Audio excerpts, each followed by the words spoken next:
শেখ হাসিনার পরিবার মানে শেখ পরিবার এত বড় একটি পরিবারের অন্তত একজন ভালো মানুষের নাম মনে করার চেষ্টা করছিলাম। নানাভাবে স্মরণ করার চেষ্টা করলাম, কিন্তু চেষ্টা করে নামটা স্মরণ করতে পারছি না। আমার মাথায় এই ধারণাটি আসলো, ধারণাটি আনলেন ফেসবুকে একটি পোস্ট দেখলাম মনোয়ার মুস্তফার। তো তিনি একটি সংবাদের লিঙ্ক উল্লেখ করে বিদেশি পত্রিকার ফাইন্যান্সিয়াল টাইমসের একটি নিউজ লিঙ্ক দিয়ে এই মন্তব্যটি করেছেন যে শেখ পরিবারের অন্তত একজন ভালো মানুষের নাম বলেন। তো সেটা থেকে আমি চিন্তা করলাম যে কোন নামটি আসতে পারে যে আমি সেখানে মন্তব্যে নাম লিখব যে এই মানুষটি শেখ পরিবারের ভালো মানুষ হিসেবে পরিচিত, তার ইমেজ ভালো, পাবলিক পারসেপশনে তিনি একজন সৎ বা তিনি একজন যোগ্য বা তিনি একজন ভালো মানুষ হিসেবে পরিচিত। কিন্তু আমি আমার চারিদিকে খুঁজে যাদেরকে চিনি জানি মানে শেখ পরিবারের সবাই তো কোনো না কোনোভাবে আমাদের চেনা জানা, কারোর সাথে পরিচয় আছে, কারোর সাথে হয়তো অত হৃদ্যতা নাই, কিন্তু তাদেরকে চিনি জানি, খুঁজে পেলাম না। তো এই কথা যখন আলোচনা করছিলাম, মাথার মধ্যে ঘুরছিল, তখন আরেকটি জিনিস মনে পড়ল। যখন ওই আবরারকে হত্যা করার পর বুয়েটের ছাত্র রাজনীতি নিষিদ্ধ করা হয়েছিল, ছাত্রলীগ বিতাড়িত হয়েছিল, তারপরে আবার যখন ছাত্রলীগ বুয়েট ক্যাম্পাসে মাস্তানি স্টাইলে, মাফিয়া স্টাইলে ঢোকার চেষ্টা করলো, তখন বুয়েটের সাধারণ শিক্ষার্থীরা একটা তীব্র প্রতিবাদ করলেন এবং প্রতিরোধ করে তুললেন। তো সেই সময়ের যিনি উপাচার্য ছিলেন, স্বাভাবিকভাবেই উপাচার্য ছাত্রলীগের প্রতি সহানুভূতিশীল থাকতেই হবে তার।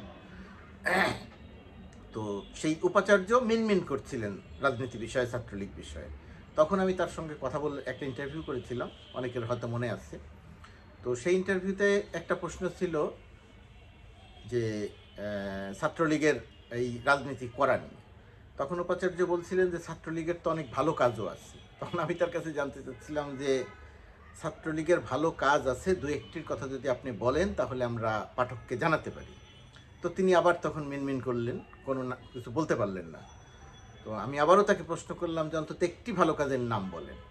তিনি তাও বলতে পারেননি। তিনি বলেছেন, সাংবাদিক হিসেবে আপনারাই ভালো জানেন। তার মানে হচ্ছে যে ছাত্রলীগের কোনো ভালো কাজ উদাহরণ হিসেবে বলতে পারেন, আমরা যেমন জানতে পারিনি, আমরা যেমন বলতে পারিনি, বুয়েটের উপাচার্যও বলতে পারেননি।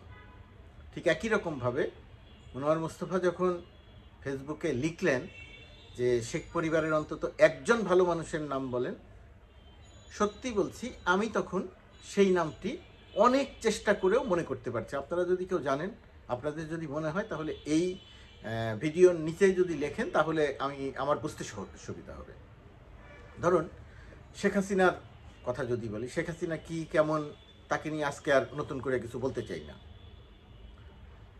তিনি কি বলেন, কি বলেন না, কি করেছেন, কি করেননি, সেটা তো আমরা সবাই জানি, এবং তাকে কেন্দ্র করেই তো যত রকমের অপকর্ম ঘটেছে।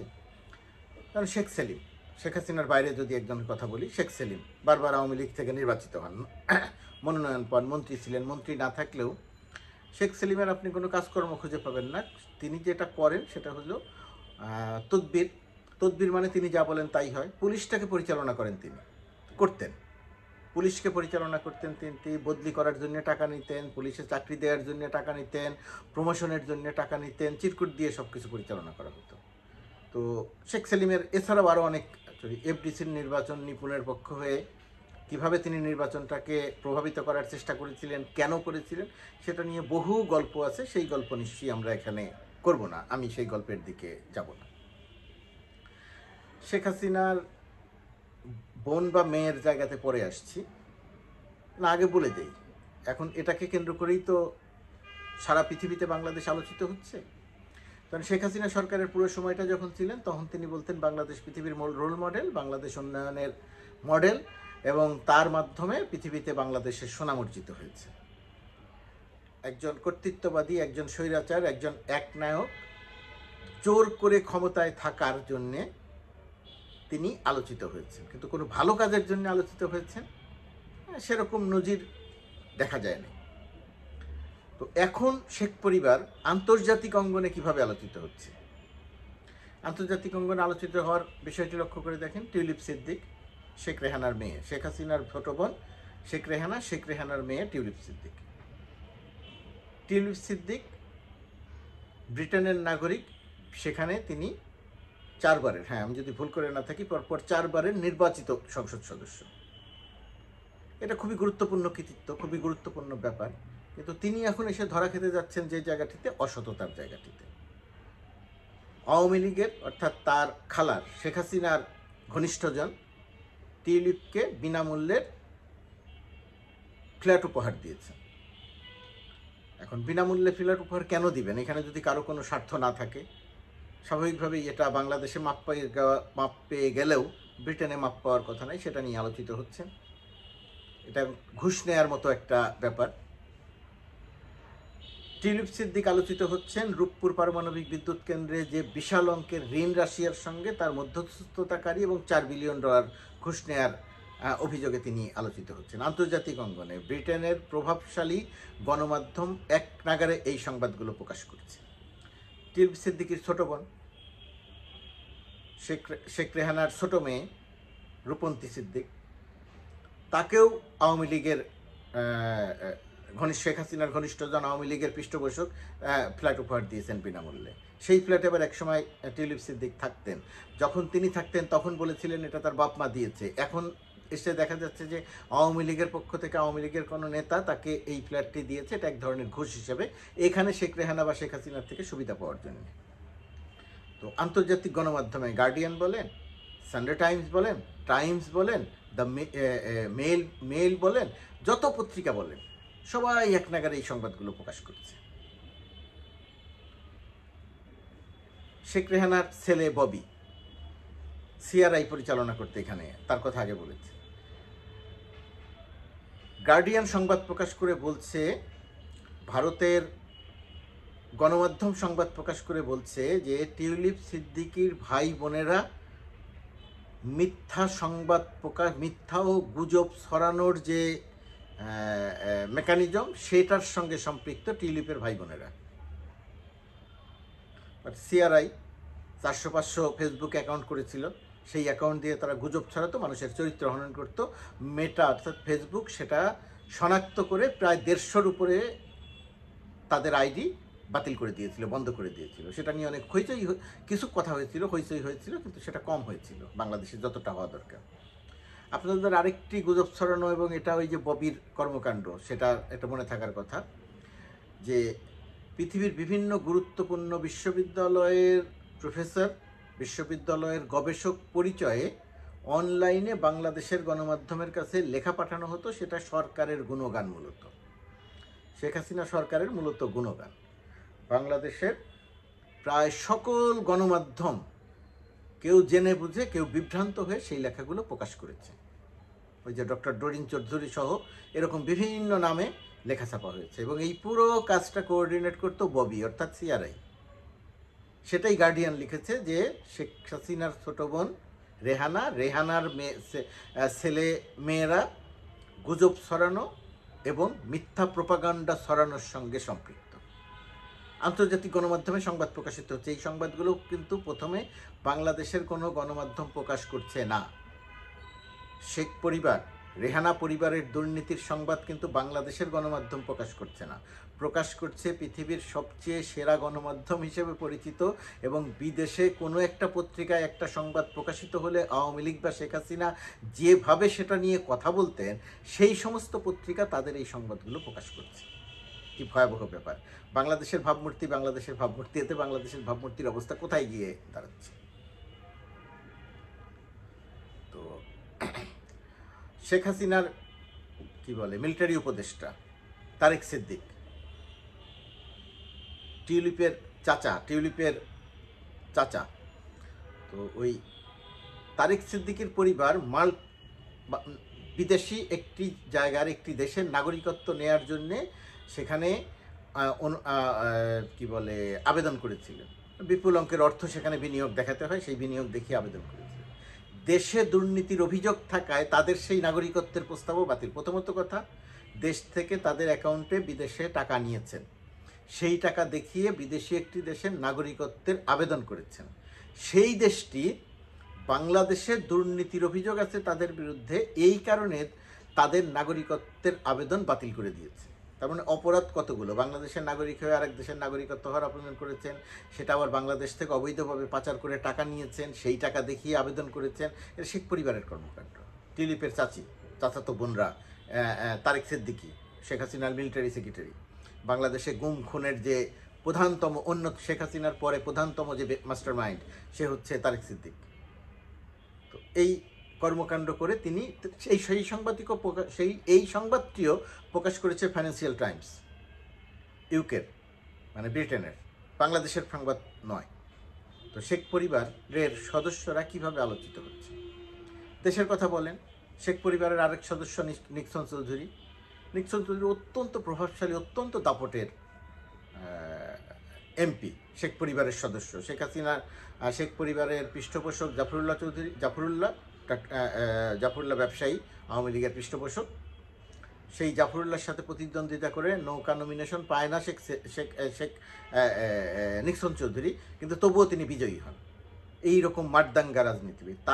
তার এবং তার স্ত্রীর অ্যাকাউন্টে 3,3100 কোটি টাকা, 3,100 কোটি টাকা লেনদেন হয়েছে। দুর্নীতির ধরন চিন্তা করেন। সরকারের গতিবিধি অত্যন্ত দুর্বল বলতে বোঝা যায় যে অত্যন্ত ধীরগতির, যে কারণে অন্যদের অনেকের ব্যাংক অ্যাকাউন্ট তলব করাও হয় নাই, অথবা যাচাই বাছাই করা হয় নাই। তাহলে এরকম 3,100 কোটি, 4,100 কোটি, 5,100 কোটি আরও বহুজনের, শেখ পরিবারের আরও বহুজনের অ্যাকাউন্টে পাওয়া যাবে। তো নিক্সন চৌধুরীর অ্যাকাউন্টে 3,100 কোটি টাকার লেনদেন হয়েছে।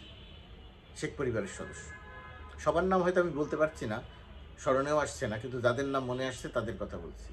কারণ শেখ হেলাল, শেখ হাসিনার ভাই ব্রাদাররা, তার ছেলেরা, শেখ তন্ময়, এদের তদবির, চাঁদাবাজি এলাকার, ওই সংশ্লিষ্ট এলাকার বাগেরহাট, খুলনা, বরিশাল, এই পুরো অঞ্চল, তারা অভিনব যে অপরাধটা করতো, যে অসততার যে কর্মকাণ্ডটি করত, ধরুন ওই অঞ্চলে, বাগেরহাট, খুলনা, ওই অঞ্চলে যিনি নমিনেশন পাবেন আওয়ামী লীগ থেকে, ওই নমিনেশন কে পেতে যাচ্ছেন তার নাম তারা সংগ্রহ করে নমিনেশন পাওয়ার আগ দিয়ে ওই ব্যক্তির সঙ্গে যোগাযোগ করতেন যার পাওয়ার সম্ভাবনা।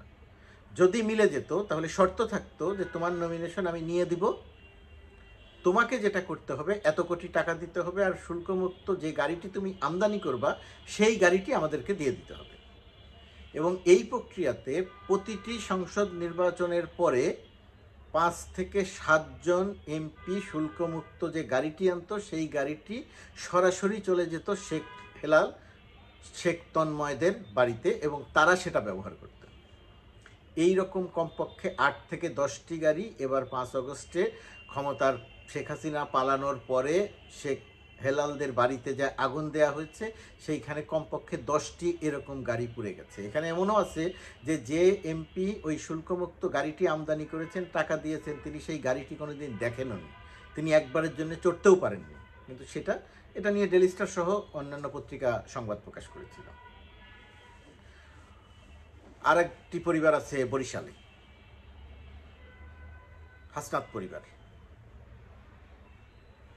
তো এই পরিবার, তার বাবা, তার ছেলেরা একসময় ঢাকায় জমি বাড়ি দখল করা নিয়ে আলোচিত হতো। তো এবার আর এই 15 বছর ঢাকায় জমি বাড়ি দখল করেনি, কিন্তু তারা বরিশালকে তছনছ করে দিয়েছে। তার এক ছেলে মেয়রও নির্বাচিত হয়েছিল, কিন্তু একেবারে তছনছ করে দিয়েছে পুরো বরিশালটাকে। তো এই যে কথাগুলো বললাম, এই কথাগুলোর মধ্যে বাদ থেকে গেল শেখ হাসিনার মেয়ে সাইমু ওয়াজেদ পুতুল এবং সজীব ওয়াজেদ জয়। সাইমু ওয়াজেদ পুতুলের যার সাথে বিয়ে হয়েছিল তার শ্বশুর যে ইঞ্জিনিয়ার মোশাররফ, শুধুমাত্র তার শ্বশুর এই কোটায় তিনি এমপি হয়েছেন, এই কোটায় তিনি মন্ত্রী হয়েছেন। পরবর্তীতে পুতুলের সঙ্গে তার তার শ্বশুরবাড়ির সম্পর্কের অবনতি হয়েছে এবং চূড়ান্ত সিদ্ধান্ত হয়ে যাওয়ার পরে ইঞ্জিনিয়ার মোশাররফ কে এমপি বানিয়েছেন, মন্ত্রী বানিয়েছেন, এবং পুতুলের সঙ্গে সম্পর্কের অবসান ঘটার পরে ইঞ্জিনিয়ার মোশাররফ দেশ থেকে বিতাড়িত হয়েছেন। তিনি দেশের বাইরে চলে গেছেন, ভয়ে আর আসেন না। ইঞ্জিনিয়ার মোশাররফের ছোট ভাইকে হাতে হাত করা পরিয়ে সেই ছবি গণমাধ্যমে প্রকাশ করা হয়েছে যে তাকে গ্রেপ্তার করা হয়েছে। ওই যে 2 ছাত্রলীগ নেতা 2000 কোটি টাকা পাচার করেছে, ওই ঘটনাটি ধরা পড়েছিল মূলত পুতুলের ওই ইঞ্জিনিয়ার মোশাররফের সঙ্গে পুতুলদের অর্থাৎ শেখ হাসিনার মানে পারিবারিক সম্পর্কের অবসান হওয়ার পরে। এরকম বহু 2000 কোটি টাকা পাচার করা ছাত্রলীগের, আওয়ামী লীগের নেতাকর্মীরা আছেন। তো এটা ছিল পুতুলের ঘটনা গেল। আর পুতুল নিজে যা করেছেন, কি করেছেন, ভালো কিছু নজির কোথাও নাই। শেষ পর্যন্ত একটা চাকরি পেয়েছেন, সেটাও বাংলাদেশ কোটায় এই চাকরিটা পেয়েছেন। এরকম বহু কথা বলা যায়, এত কথা না বলে সজীব ওয়াজেদ জয়ের কথা দিয়ে শেষ করি। সজীব ওয়াজেদ জয় রাজার জীবনযাপন করেন, মার্কিন যুক্তরাষ্ট্রে থাকেন, রাজার জীবনযাপন করেন বলে জনশ্রুতি আছে। তার বহু বাড়ি আছে, গল্ফ ক্লাব আছে, আরও অনেক কিছু আছে। কিন্তু সজীব ওয়াজেদ জয় কি করেন এইটা আপনি কোথাও খুঁজে পাবেন না। কম্পিউটার বিজ্ঞানী গল্প শুনবেন, হার্ভার্ডে পড়াশোনা করেছেন একটি এইরকম গল্প শুনবেন, উচ্চশিক্ষিত এরকম গল্প শুনবেন, বাংলাদেশকে ডিজিটাল করেছেন এরকম গল্প শুনবেন, কিন্তু তার পেশা কি আপনি কোথাও খুঁজে পাবেন না। কি করেন, তার অর্জন কি, কম্পিউটার বা প্রযুক্তি খাতে তিনি এত বড় বিজ্ঞানী, এত কিছু তিনি করেছেন কি? ওই যেটা বললাম যে শেখ পরিবারের একজন অন্তত ভালো মানুষের নাম যেমন খুঁজে পাওয়া যায় না, সজীব ওয়াজেদ কি করেছেন, তার উদ্ভাবন কি, এরকম কোনো কিছু খুঁজে পাবেন না। তার ব্যবসা কি, এরকম কোনো কিছু খুঁজে পাবেন না। তিনি তার জীবিকা কি, পেশা কি, এরকম কোনো কিছু খুঁজে পাবেন না। কিন্তু তিনি রাজার জীবনযাপন করেন, মার্কিন যুক্তরাষ্ট্রে থাকেন। যাই হোক, আমার মূল বিষয় ছিল যে একজন ভালো মানুষকে খুঁজছিলাম শেখ পরিবারের, এত গুরুত্বপূর্ণ পরিবার, এর জন্য বাংলাদেশের আওয়ামী লীগের বহু নেতাকর্মী জীবন দিয়ে দিতে চান। তো সেই মানুষটির পরিবারের অবস্থা এমন কেন? সেই মানুষটির পরিবারে একজন সৎ মানুষ নাই কেন, একজন যোগ্য মানুষ নাই কেন, একজন ভালো মানুষ নাই কেন? খুব গুরুত্বপূর্ণ প্রশ্ন।